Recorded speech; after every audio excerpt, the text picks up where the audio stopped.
네, 안녕하세요. 자, 오늘 같이 볼 종목은 한국전력입니다.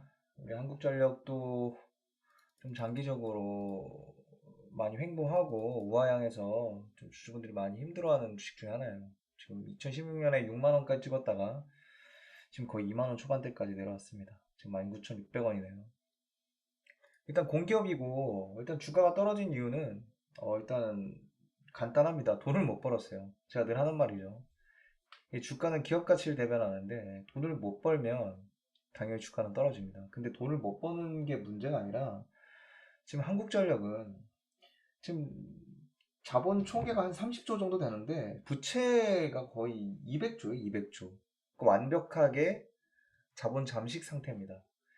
그러니까 이게 자본 잠식인 게 그나마 한국전력이니까 이게 지금 버티고 있는 거지. 일반 다른 평범한 기업들 같았으면은 지금 셔터 닫아야 돼요. 이렇게 자본 잠식 기업이 사기업이 뭐 채권 팔린다고 하면은 사는 사람 있겠습니까? 한국전력이니까 채권 발행하면 사주는 사람이 있는 거예요. 아무래도 이제 국가 공공기관이고 이제 전력 산업을 이제 독점하고 있으니까 물론 이제 이게 한국전력이 전기요금을 결정하는 게 아닙니다. 예, 정부 산업부에서 이제 결정하는데 보통 정치권에서 합의가 나오지 않으면 이 전기요금은 오르기 힘들어요. 왜냐면 이제 이 전기요금에 민감하신 서민분들이 많잖아요. 그런 분들이 압도적 다수입니다. 그 압도적 다수의 심기를 건드리면 뭐에서 져요? 선거에서 져요. 그러니까 이 정치권들은 내가 전기요금을 올리긴 싫은 거야. 그렇게 전기요금은 거의 뭐 변하지 않고 그냥 말도 안 되는 가격으로 계속 판매하고 있는 겁니다. 지금 옆 동네 일본보다 우리 대한민국 이 전기 가격이 한 3분의 1 수준밖에 안 될 거예요. 한 30%. 전기 품질은 훨씬 좋죠. 그 품질은 좋은데 원가도 안 되는 수준으로 팔고 있다. 유럽이나 일본하고 비교하면 말도 안 되는 가격에 팔고 있습니다. 그럼 그 적자는 누가 떼어안아야 되느냐? 한국전력이 떠안고 있습니다. 근데 문제는 적자면 뭘 못해요? 배당을 못해. 이 한국전력은 성장주가 아니죠. 이 보통 이렇게 패시브한 섹터들, 이런 경기 방어주라고 부르는데, 이 경기 방어주는 이 성장을 못하니까 인기가 없잖아요. 그럼 수급이 안 들어와. 그래서 뭘 해야 돼요? 배당을 해야 돼요, 배당을. 그래서 은행이나 이제 금융 섹터들이 이 패시브한 섹터라서 인기가 없다 보니까 배당을 많이 합니다. 막 7%, 8%도 하죠. 한국전력도 사실 이게 경기 방어주 목적이 될 수 있어요. 경기 방어주 목적의 투자가 될 수 있는데 지금은 안 돼요. 왜? 배당을 안 주잖아요. 배당을 안 주는 경기 방어주가 어딨어. 보통 뭐 통신주 이런 것들이 경기 방어주인데 아무리 못해도 3%는 주거든요. 근데 이제 한국전력은 지금 뭐 배당 줄 돈이 없습니다. 지금 당장 사기업이면 내일 셔터 닫아야 돼요. 근데 지금 주가상으로는 PBR이 0.3배 정도밖에 안 되긴 해요. 지금 굉장히 저평가인데, 물론 이제 자본 잠식 상태니까 주가 할인을 받는 건 당연한데, 욕심이 없는 투자자분들이라면 지금 구간에서 한번 해볼 만해요. 왜냐면 지금 이제 가스요금도 조금씩 오르고 있고, 이제 공공요금을 올려야 된다라는 어떤 그런 인식이 조금은 퍼지면서 그 저항감이 좀 줄어들고 있는 느낌이에요. 그래서 한국전력이 아마 이번 하반기에 전기요금 인상에 목숨을 걸 겁니다. 그게 어디서 드러났냐면 원래 작년, 재작년만 같은 경우만 해도 이 한국전력의 자회사들이 있죠. 그 한국전력이 전기를 만드는 게 아닙니다. 자회사들, 뭐 한국 남부발전, 남동발전, 동서발전, 중부발전, 한국수력원자력 이런 자회사들이 전기를 만들면 그걸 한국전력이 전력거래소에 판매를 하는 거예요. 그 중개 수수료를 받는 겁니다. 한국전력이. 그런데 그 자회사에서 벌어들인 돈을 거의 작년, 재작년은 다 한국전력이 가져갔어요. 한국전력이 다 가져가서 본인들 재무구조 개선해보겠다고 막 아둥바둥 열심히 했습니다. 그런데 올해 오히려 지금 한국전력이 벌어들일 수 있는 이 돈을 이 발전자 회사들에게 다 나눠주고 있어요. 그게 무슨 말이냐? 이게 지금 한국전력이 지금 일단은 일시적으로 지금 흑자는 보고 있거든요. 근데 지금 뭐 이렇게 뭐 몇천억 흑자 봐가지고는 지금 200조 적자 이 상태를 개선할 수가 없어요. 그러니까 이게 지속 가능한 기업이 아니야. 왜냐면 이 엄청난 부채로 인해 비용되는 금융 지출이 훨씬 크기 때문에 뭐 3천억, 4천억 번다고 이거 해결될 수 있는 문제 아닙니다. 그래서 결국에는 전기요금을 인상해야지만 이 한국전력은 지속 가능한 기업이 될 수 있는 거예요. 그래서 근데 또 이제 어설프게 만약 올해 흑자를 본다고 하면 어떻게 되겠어요? 아니 뭐 니네 이제 흑자 받잖아. 그럼 전기요금 인상 안 해도 되잖아. 약간 이런 여론이 형성될 수 있단 말이에요. 그걸 경계하는 것 같아요. 그래서 이번에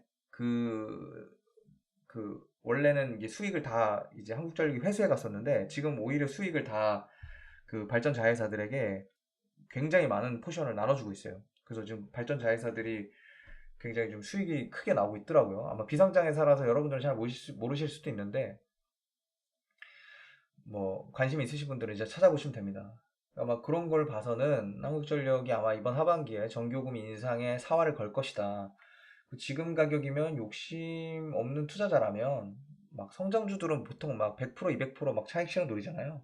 근데 이런 섹터들은 뭐 지금 배당도 안 주고 사실 뭐 이게 뭐 목표가 잡아봐야 뭐 한 2만 한 3, 4천, 5천 원 한 요 정도 될 것 같은데 그래도 뭐 잃지 않는 투자 뭐 지금 구간에서는 뭐 크게 뭐 손해 볼 것 같은 그런 느낌은 안 들긴 해요. 근데 이제 좀 재미가 없죠. 확실히 좀 그리고 이게 아무래도 공공기관이다 보니까 이 주주들을 위한 경영이 될 수가 없어. 이게 주주들을 위한 경영을 할 것 같으면 당장 전기요금 인상해야겠죠. 아니 국제 에너지 가격이 오르면 전기요금도 당연히 올라야지. 왜 100원에 생산해서 50원에 팔아? 그 주주들 기만하는 거 아니까 배임입니다, 배임. 근데 이 공공기관 특성상 아무래도 이제 주주가 아닌 뭐 국민을 위한 기업으로 설계됐잖아요. 공공의 이익을 위해서. 그러다 보니까 전기요금을 못 올리고 있는 겁니다. 그 국민들이 이 전기요금을 마치 세금처럼 생각해. 왜냐면 너무 오랜 기간 이 전기요금이 에너지 가격의 변동과 무관하게 너무 저렴하게 공급되어 오다 보니까 이게 그 인상되는 거에 대한 저항감이 굉장히 강해요. 그게 사실 우리가 주유소 가면 뭐 휘발유 가격이 오르잖아요. 그러니까 국제 에너지 가격이 오르면 휘발유 가격이 오를 수밖에 없어. 사오는 원료가 비싼데 어떻게 싸게 넣어요. 근데 전기요금은 그렇게 생각 안 해. 주유소 가서 휘발유 비싸지면 아 그냥 뭐 국제유가 올라갔나 보다 이렇게 생각하시는데 국제유가 올라가면은 전기요금도 올라가야 되거든요. 보통.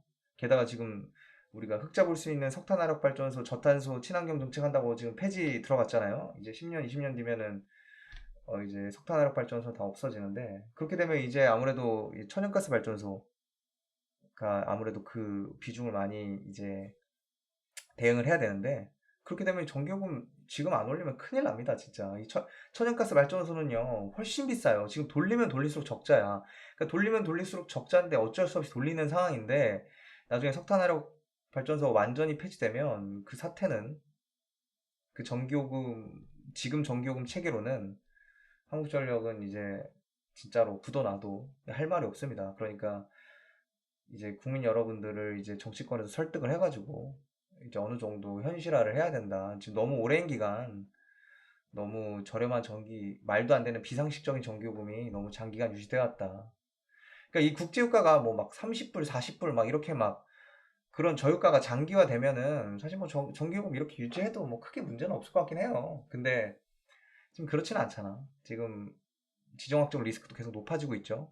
그래서 지금 국제유가가 지금 80불 위에서 굉장히 오랜 기간 유지하고 있는데 이러다 또 사건 터지면은 막 WTI 막 100불 위까지 올라오고 그러잖아요. 선물 시장에서. 그럴 때 되면 또 이제 한국전력 적자가 또 심해지면 지금 200조 적자에서 적자를 어떻게 더 심해져요? 이자 어떻게 내야 돼? 이자를 어떻게 내? 200조의 이자가 얼마입니까 도대체? 200조의 4%만 해도 연간 8조를 내야 돼요. 연간 8조를. 근데 지금 한국전력이 연간 8조 법니까? 1조도 겨우 버는데. 그러니까 이게 지속 가능한 기업이 안 된다는 거예요. 아무튼 뭐 전기요금만 인상하면 뭐 이 나라에서 한국전력 망하게 두진 않을 거 아니에요.